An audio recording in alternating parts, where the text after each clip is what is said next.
Então, galera, iremos assistir hoje ao documentário, o primeiro documentário que eu assisti sobre o Egito Antigo e que me fez me apaixonar pelo Egito Antigo. Lembra que eu sempre fico falando em entrevistas, em vídeos, porque eu gostava muito de arqueologia, papapá e pupupu, só que foi depois de ver um documentário X na escola, na sétima série, tá. Então, é esse documentário aqui. Tem muito tempo que eu não assisti a ele.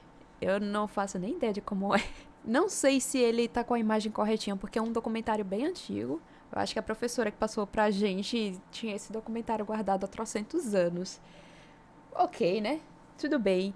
E aqui do ladinho que vocês estão vendo é a propaganda da minha palestra sobre o Tutancâmon. Olha só, eu mesma que fiz. Peraí, que quem não tá escutando sou eu agora. Os últimos Pronto. ritos do faraó Ramsés, o Grande. Esta é a cerimônia final. Só tem um Um porém. rito pela eternidade. O meu lado direito tá sem som. Pra você está saindo som no lado Durante os direito? 70 dias seguintes, Então, pra quem chegou depois, esse aqui é o documentário Em Busca do Egito Imortal. Foi o primeiro documentário que eu assisti. E assim, eu lembro dessa cena inicial. Eu lembro muito dessa cena. E quando chegar na parte em que eu realmente, foi aquela parte que eu vi e pensei, não é isso que eu quero fazer, eu vou dizer pra vocês. Belezinha? Bora nós. se a múmia permanecer intacta e se seu nome for lembrado, então Ramsés nunca morrerá. Eu lembro muito dessa parte de Ramsés nunca morrerá. Gente, esse documentário é muito especial pra mim. Não lembro quase nada, mas eu lembro só dessa parte. E do que vem logo depois. É muito especial pra mim. Ou Imagina a pela mini Márcia imortalidade impactada quanto os vendo isso. faraós. Pois é, Seus era a primeira templos e vez que eu tava monumentos vendo notáveis qualquer coisa foram sobre o Egito. criados para proteger o rei em sua vida após a morte. Apenas a múmia de um único rei permanece imperturbável nos dias de hoje. Howard Carter, um experiente egiptologista, passou anos procurando pela tumba de um faraó menos importante. O nome do rei pouco conhecido era Tutancâmon. Eu vou explicar isso aqui. O pessoal tende a falar muito que o Carter estava buscando por Tutancâmon e tal. Assim, de fato, ele estava buscando por ele, mas assim, ele não tinha tantas esperanças assim de encontrar Tutancâmon, não. O lance do nome do Tutancâmon ter aparecido nessa época é porque no Vale dos Reis e pelo Egito estavam ocorrendo várias escavações e um arqueólogo ou outro encontrava um artefato ou outro que estava relacionado com esse rei, que pouco se sabia. Não se conhecia muita coisa naquela época, né? Estamos falando de quê? De 100 anos atrás.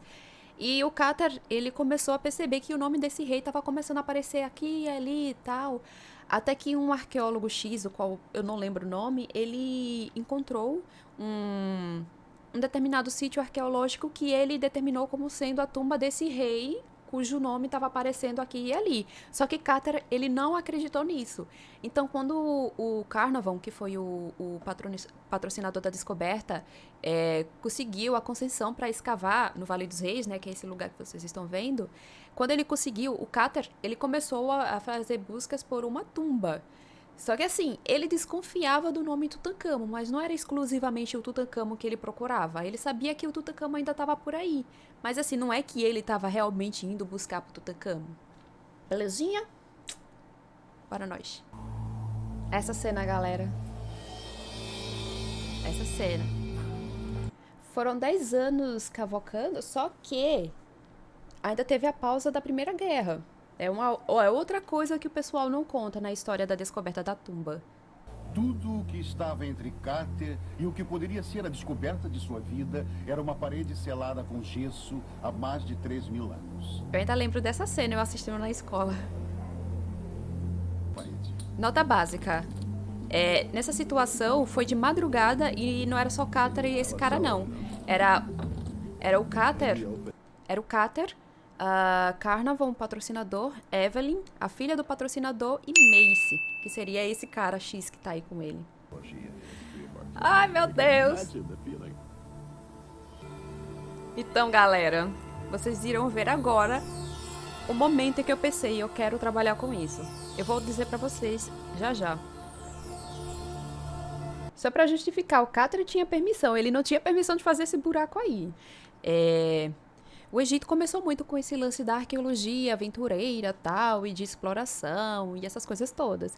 E até a chegada de um arqueólogo inglês chamado Flinders Petrie, que ele foi um dos pais da arqueologia científica, que era aquela arqueologia preocupada em registrar o artefato, fotografar tudo direitinho, fazer todo o registro e, tipo, basear as interpretações arqueológicas não na opinião, e sim no que está sendo visto ali nos artefatos. Ele é um dos pais, né, dessa ciência.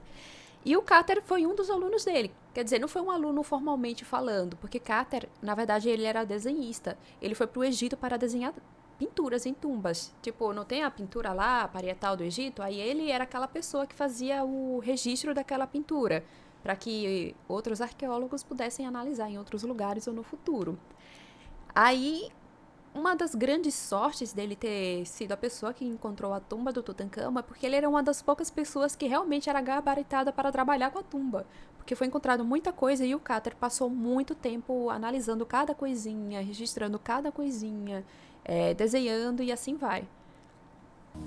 Galera, então, foi essa cena. Quando a câmera vai passar por cima e mostra o rosto. Quando eu olhei isso, eu pensei, não, Foi no grande santuário com isso que eu encravado quero trabalhar. que os mais Isso aqui. magníficos tesouros e a múmia do rei Tut foram encontrados. Foi esse momento que me fez pensar, não, é com isso que eu quero trabalhar. É com isso. Tipo, na hora que chegou e mostrou o rosto do sarcófago, quando eu olhei, eu pensei, não. É com isso que eu vou trabalhar. Daí, por muita coincidência, uma semana depois, lançou a coleção Egiptomania. Aí minha mãe comprou pra mim.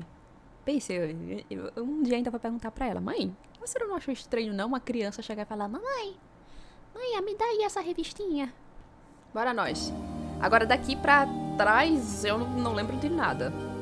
O mais interno dos 4 sarcófagos. Como era não de querer ouro trabalhar sólido. com arqueologia egípcia aí nessa cena? Como?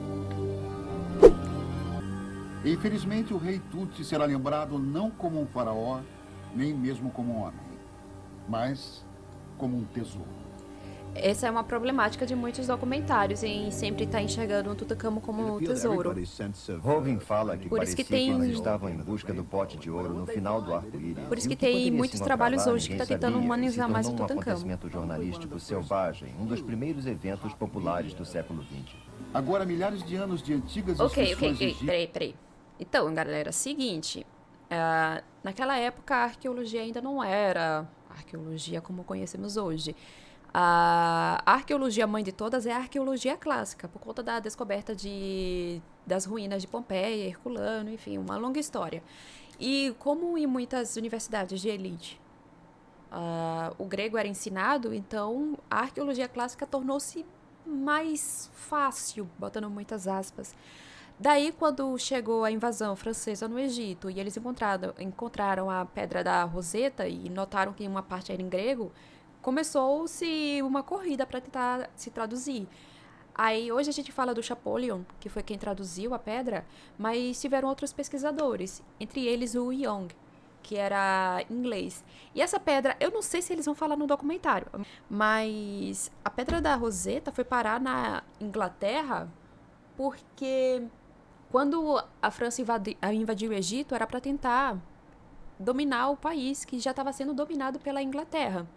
Só que aí a Inglaterra conseguiu expulsar os franceses. E como espólio de guerra, eles pegaram a Pedra da Roseta. Beleza? Estamos entendidos?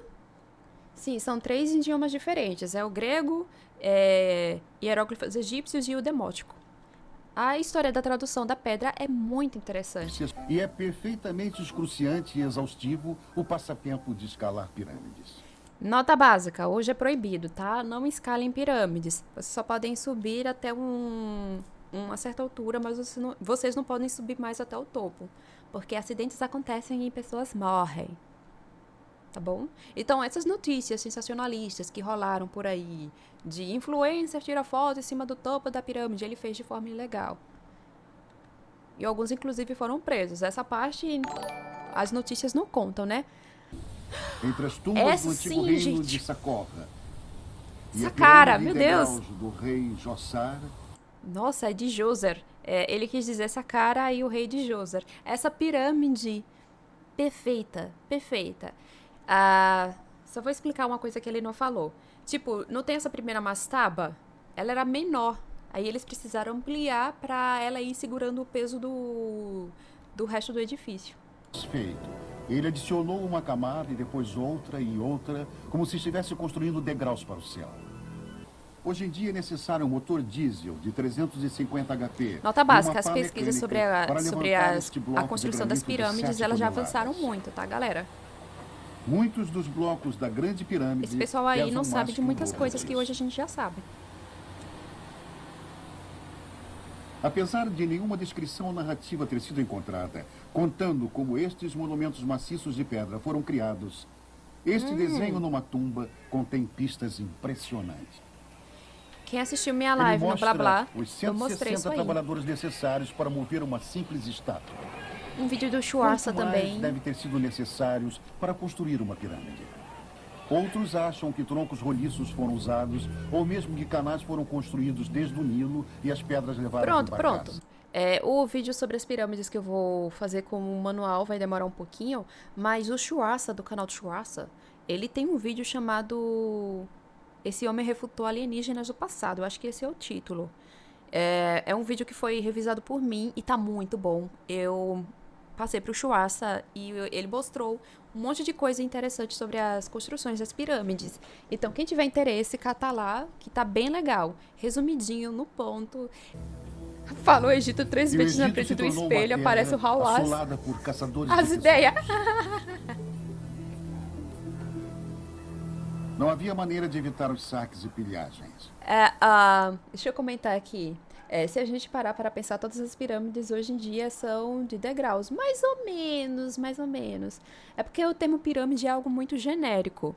A gente utiliza o termo pirâmide só para definir esses edifícios piramidais. E muitos edifícios piramidais têm, às vezes, esse formato de degrau. Mas em cada lugar, as pirâmides têm um nome diferente. Até mesmo um homem da ciência, o arqueólogo francês Auguste Mariette, deixou um rastro de destruição no seu despertar. Auguste Mariette, ele foi o criador do serviço de antiguidades, foi o primeiro diretor de lá. E esse cara, o que ele destruiu, gente, não é brincadeira. Mariette descobriu a tumba muito perdida de um culto que adorava animais sagrados há 3.000 anos atrás.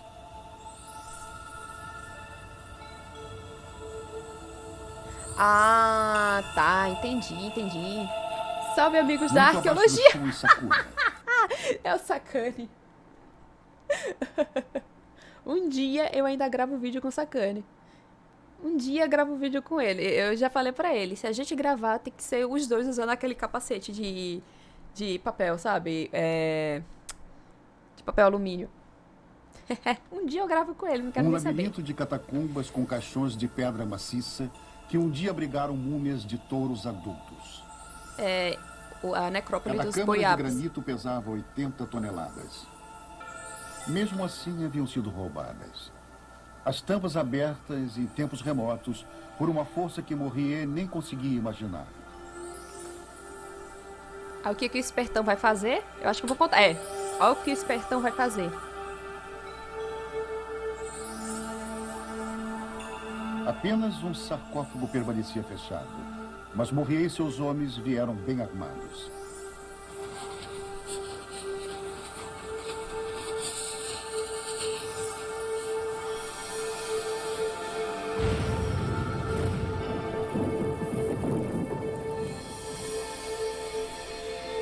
Produto de seu tempo. Tão ávido por tesouro quanto por... Cortou aqui, mas o narrador disse, ele era um produto do seu tempo. Ó, O Dr. Hovind diz só que na pra época vocês da cidade terem- aberta era como diz. Só pra vocês terem uma ideia de como era a arqueologia nessa época. Porque assim, nossa, como eu vou explicar isso pra vocês rapidamente? Tem o lance do colonialismo. A Inglaterra foi para o Egito, começou a dominar o país politicamente e tal. Então a França tentou entrar também, foi aquele lance do Napoleão invadindo, inclusive para cortar o caminho dos ingleses para as Índias. O Napoleão tentou dominar também o Egito, só que não deu certo, aí os franceses foram expulsos. Porém, os franceses foram por um outro lado.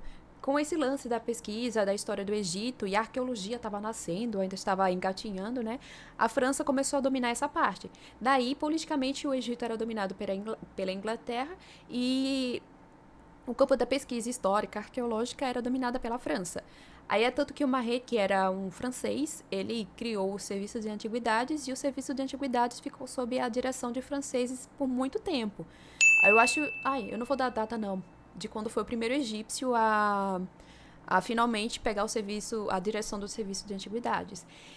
Só que, com essa corrida imperialista, colonialista da Europa tentando dominar esses países, aqui é o exemplo do Egito, mas aconteceu em outros lugares. Só que falando especificamente do Egito, como existiam alguns países que eram inimigos, às vezes chegava um explorador no local, né? O que era o arqueólogo da época, hoje não seria arqueólogo de jeito nenhum. Ele chegava em tal local, encontrava uma parede muito bonita de uma tumba, por exemplo. Então ele tentava arrancar o máximo possível da parede e se não desse tempo, porque estava chegando algum outro explorador de um outro país, ele pegava tudo aquilo, colocava no navio e destruía o resto para que o outro não tivesse nada para levar para o seu museu. Era basicamente assim. A maior quantidade que pudermos, e eles explodiam com dinamite para atirar e depois deixavam cair no Nilo. O Dr. Brian conta que na Idade Medieval, o pó das antigas múmias egípcias era considerado um remédio poderoso. Não teve e um grande graça, Juba, não teve graça. O rei da França usava no cinto uma bolsa de couro pó de com múmia. pó de múmia. Um mercado promissor em que era chamado múmia se desenvolveu por toda a Europa. Existem vários exemplos no final do século Essa aí XVIII foi de uma das pessoas primeiras, se não a moldando as primeira partes egiptóloga. descobertas das múmias. E grupos de médicos e cientistas reunidos dando uma recepção e solenemente desenfaixando a múmia. É isso aí, acho que acabou. Acabou, galera, acabou. Vou fazer a transição aqui. Acabou. É isso aí, o que vocês acharam? Faltar a múmia para dormir. Protegido, não tem como ninguém desenhar na cara dele. Ai, eu se lembrei do Ruas, eu lá explicando, mó empolgado, e o Ruas desenhando. Meu Deus. Ai, que susto. Só tomo susto, peraí, deixa eu tirar o tute da frente. A Thaís, obrigada por se inscrever. Nossa, peraí, vou trazer pra cá, pra cima, na frente do tute e botar o touch, pronto. A propaganda da palestra que vai rolar. Então, galera, esse aí foi o documentário que eu assisti e que me fez me apaixonar pelo Egito Antigo e por conta dele estou aqui hoje. É bacaninha, eu esperava que ia ter umas coisas mó bizarras, mas não, ele é bacaninha.